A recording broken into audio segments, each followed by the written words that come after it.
Merci de votre fidélité, mesdames, messieurs. Bonsoir. Les titres de ce 19h45.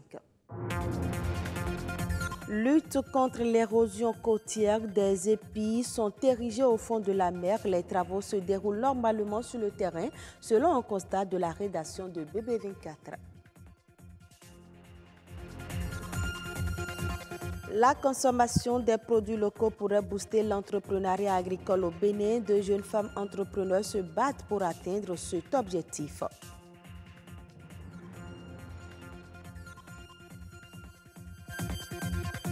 Musique moderne d'inspiration traditionnelle, le Kosso est aujourd'hui très populaire au Bénin. Son créateur Willy Mion nous vous emmenons à la découverte de ce rythme dansant au cours de ce journal.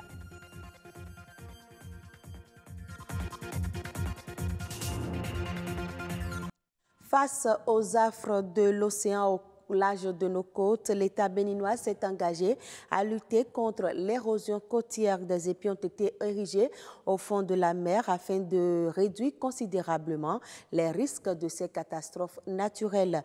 Une équipe de la rédaction de BB24 y était pour le constat. Reportage. C'est une lutte sans merci entre cette géante à l'allure conquérante et les populations du littoral béninois. L'océan Atlantique avance à grands pas. Pour gagner cette bataille, l'État béninois oppose au flot une défense grâce à une muraille de roc baptisée Épi. Nous sommes ici sur l'un des chantiers à Akpakpa pour constater l'évolution de la construction des épis. L'ouvrage que vous voyez, c'est effectivement l'épi B en cours de réalisation. Les travaux sur cet épi ont démarré en décembre, précisément le 13 décembre.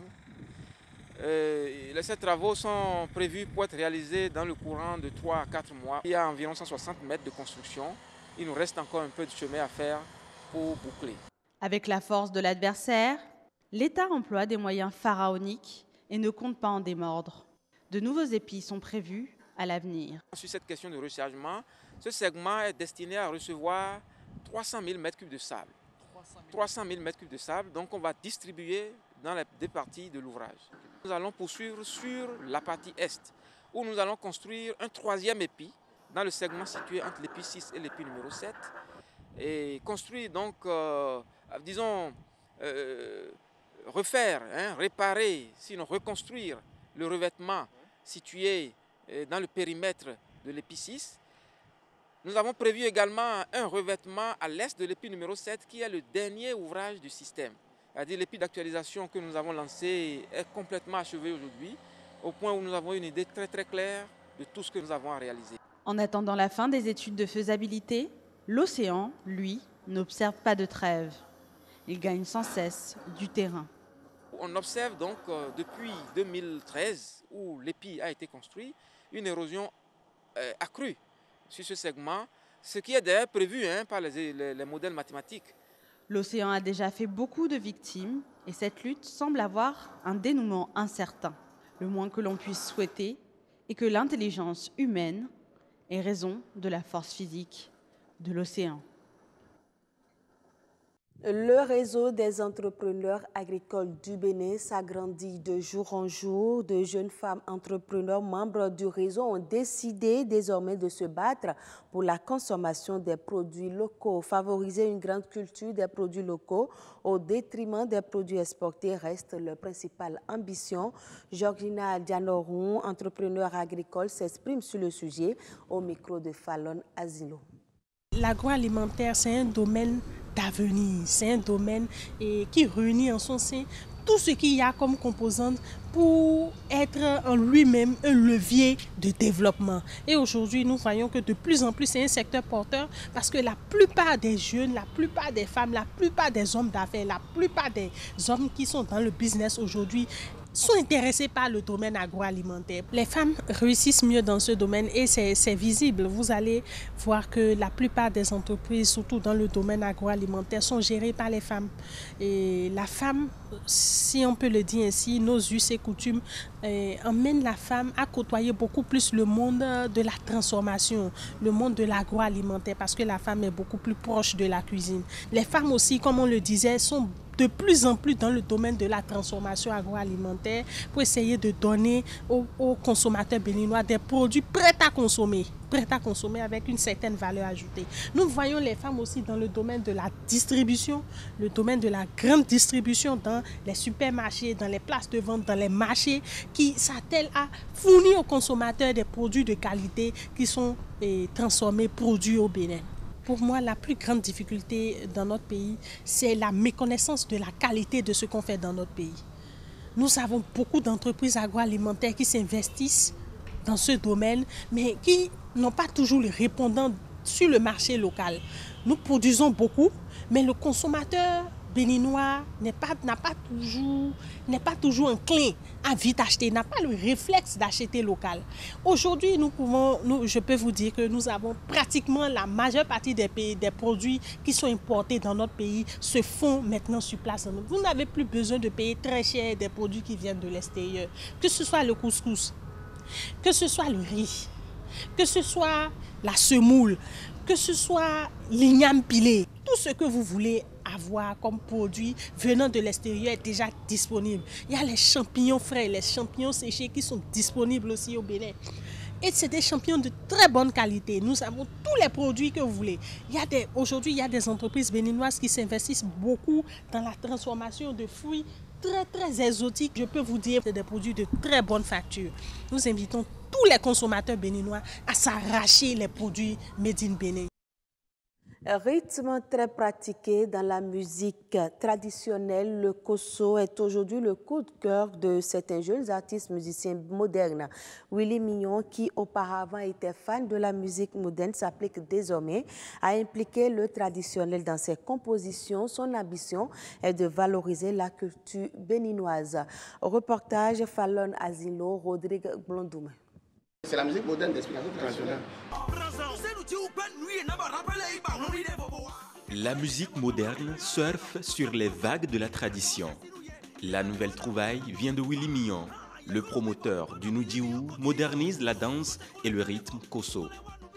Le kosso, c'est un rythme traditionnel qui se joue au Bénin que dans d'autres pays. Mais c'est un rythme qui est venu du Nigeria, qui a été importé dans notre nation pour accompagner à la base les cérémonies des revenants, qui est joué avec des tambours qu'on appelle tambours parlants, le talking drum ou gangan. C'est un rythme qui se joue avec au minimum 4-5 tambours, voire 6 des fois, dont le Ichalju, le Omere, le Agouda, le Keri-Keri et puis le Yarou.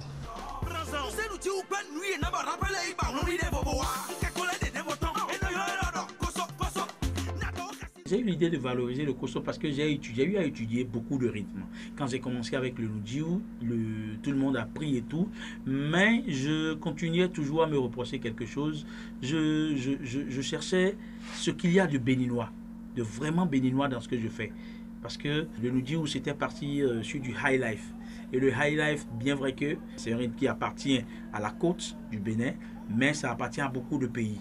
Voilà, mais j'ai voulu trouver quelque chose de principal, de réellement différent des autres pour pouvoir réellement identifier le Bénin. J'ai beaucoup de facilité à promouvoir cette tendance parce que c'est une tendance qui est béninoise, que les Béninois aiment déjà d'ailleurs. Du nord au sud, les gens adorent ces tambours.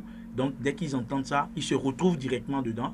Le reste, maintenant, c'est de faire comprendre ce que moi j'apporte à ce kosso-là, qui est un kosso beaucoup plus moderne, ce kosso sur lequel on peut même rapper, ce kosso sur lequel on peut chanter. Kosso gagne l'adhésion des acteurs culturels. Le président de la Fédération des associations des musiciens encourage Willy Mignon et estime que la valorisation de la culture béninoise est vraiment capitale. Si notre culture doit être exportée, nous devons partir de la musique traditionnelle. Donc cet apport est capital.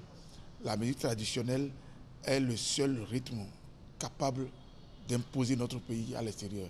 Ça, je suis convaincu. Mais le problème que nous avons, c'est qu'au lieu qu'on s'approprie un rythme travaillé, exemple le tchenk, le tchengoumé que t'auront appris pour faire tchenk système, normalement tous les artistes béninois devraient adopter le tchenk. Et comme le font les Ivoiriens. Et ça va faire sa saison. Maintenant, comme Oulimignon a pris le Kosso, nous devons tous adopter le Kosso et faire la promotion du Kosso. On pourra l'imposer à l'international. L'artiste a beaucoup d'autres projets en instance et promet de se donner à fond pour imposer à l'extérieur notre matière première, la culture béninoise. Hors du Bénin, le Mozambique vise 50 millions de dollars de recettes d'exportation de coton d'ici le mois d'août 2018. Ce niveau de devise escompté devrait être réalisé grâce à des expéditions de fibres de coton prévues pour se chiffrer à 31 000 tonnes sur un total de 80 000 tonnes de coton graines produits.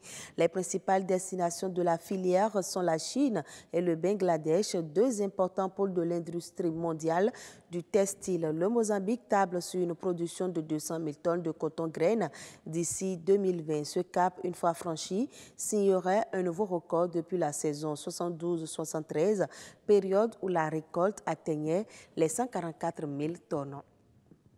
Mesdames, Messieurs, voilà, ce sera tout pour ce journal. Merci de votre aimable attention.